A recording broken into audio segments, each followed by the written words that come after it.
The backdrop to this story, it's been brewing for a while, but this particular one all came to a head following the grisly murder of 21-year-old farm manager Brendin last Friday. Two cattle thieves have been detained in connection with the case. Now, they're suspected of torturing and then stabbing the man to death.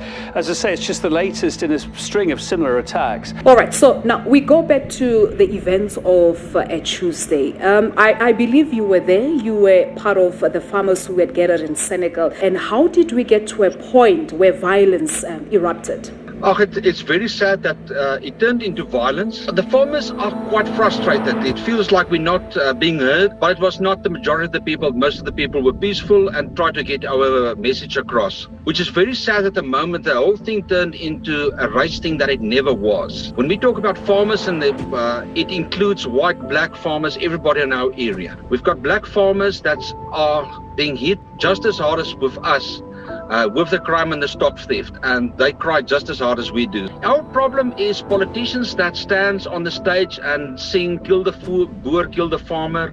Kill the boer, the farmer. Kill the boer, the farmer. Gauteng, another group of farmers protesting against farm killings, have started arriving at the union buildings of Pretoria to hand over a memorandum of their demands. The protesters are in different groups, driving at about 30 kilometers per hour, affecting traffic from different directions. The thing is, we don't want any farm murders. There's nothing in between, there's nothing less, there's nothing more. And this is not because of black, white, pink color, because everybody will make it now a color thing, which is bull. It's not about that.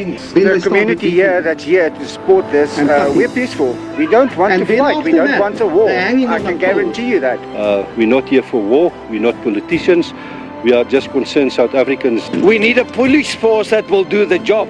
We need the implementation of the rural strategy plan.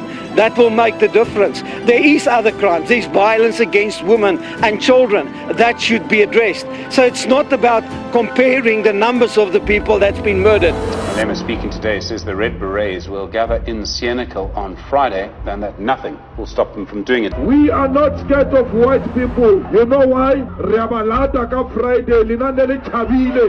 Rabalata Friday ko Senekal. Rabalata Mahua Senekal on Friday. Where black people meet, there will be violence because they associate us with violence. We are not violent people. Violence came here through a ship in 1652. It was brought by a white man. Rape was brought by a white man. Abuse was brought by a white man. Murder was brought by a white man. Killing of children was brought by a white man. Here in South Africa, there is no black man who initiated violence. The DA plans to lay a criminal charge against EFF leader Julius Malema and MP Nazir Paulson. It follows a tweet of a picture of a gun captioned "Cowards move to the back, fighters attack." Take a very serious oath before the Justice of the Constitutional Court, and we deem this to be a great infringement not only on our oath, but also an incitement of violence across the country when racial tensions have never been as high as they are at the moment. So I think it's an irresponsible statement. My question is, why are we surprised? This is classic Julius Malema behavior. But I frankly want action to be taken against people like the EFF, who continuously take this country to the brink of violence and then claim that they didn't mean to do so. The statement made by Julius Malema to try and take advantage of this and incite violence, that too must be condemned. Julius Malema, in my view, by the way, and I don't apologize, is the most dangerous politician in South Africa today. Why do you say that about Julius Malema? No, look at the method of his politics. When there is an advert, a racist advert by clicks, what does he do? He says, fighters attack. What do you see following that? You see mobs of EFF members going into stores, smashing windows. That kind of politics is totally unacceptable in a constitutional state. So he is dangerous because he uses violent methods. For as long as you use violence, you are a dangerous politician. And I actually don't see any other politician in South Africa today who uses violence as a method of politics. It's Julius Malema who does it. This does boil down to a very big race issue because, I mean, what we see playing out in Senekal has gone into a race issue, whether we like it or not. And some welcome the voice of Julius Malema. No, here's the thing about Julius Malema, by the way. He is not blacker than all of us. So this idea that he represents black people, the voice of black people, it's absolute nonsense. Julius Malema represents a tiny fraction of hooligans in society. And those hooligans must be called out, and they must be called what they are. They are hooligans. Could police be involved in the theft of livestock around the small Free State town of Senekal? This as Police Minister Becky Celes confirmed one suspect in the Brendin murder case has previously been arrested on 16 occasions. But the other one has been arrested 16 times. Celes has visited the Horner family and 52-year-old Free State farmer is to face charges of malicious damage to property as well as public violence. There are or is a lack of stats around farm attacks which make it pretty difficult to say if farmers are being targeted.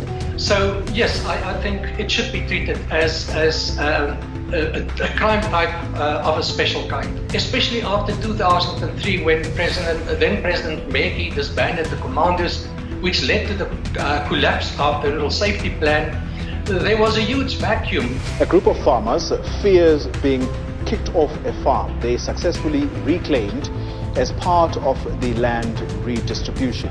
The farmers allege that they're being evicted for refusing to pay bribes. They say they have constantly been trying to dodge corruption or corrupt officials from the Department of Agriculture. EFF is calling on its supporters to head to Senekal and institute its own civil arrests in the town. And to be clear, this is not about white farmers. This includes a substantial number of black farmers and their farm workers who are often on the receiving end of the most brutal violence and are often the first ones to interact with these armed robbers. That it is not just white farmers being attacked, it is black farmers and it is farm workers as well. And yet still this persistence around a racial element, that there's an element of racial revenge in some of these attacks. In terms of understanding the racial dynamics, how do you see it? It is true that black farmers are also suffering from these attacks and that they are as vulnerable to crime, to stock theft. Now, the safety of farmers is being debated as attacks grow. Farming communities seem to have lost faith in police. Some of them have started organizing themselves into self-defense units for protection. So what I'm trying to establish is whether the same self-defense methods are being used among the communities regardless of race. And you're telling me that there's somewhat different ways of dealing with black workers and white farmers. I need you to clarify that for us, because if that is the case, then it's problematic. No, it is not the case. The case is actually the firearm training, you can only partake in firearm training of private security companies if you have actually a firearm, a registered and lawful firearm in your possession. White farmers saying this is not about race because there are white and black farmers who are suffering in exactly the same way. I'd like your response to that, please, Peter. It's correct. Black farmers, white farmers, they were all there. And as the minister said himself at the end, that when he talk about farmers, he include all race farmers in that. The real problem in that area is the crime, the criminality, when it comes to stock theft, the syndicates, that the people laid so many complaints at the police, but no results came from those charges laid and complaints laid with the police. And that is the frustration. We can't farm in an environment like this. We can't. It's just impossible. Losing more than R1 million per month and feeling the feel that nothing is done about it. Now, Mr. President, you better run, because I'm going to tell the truth. Because this thing happened to me 2018 when I was union building, when some of the people tried to kill me because I was protecting our country, our economy, our farmers and farm workers. I'm coming, Senekal. Come the whole South African. Go and support our farmers. Black, white, Indians, colored. We are one nation. My opinie is dat die werk gedoen is tydens Senekal 1 en dat Senekal 2 'n lokval is. It can lead to a civil war. It can lead to a civil war.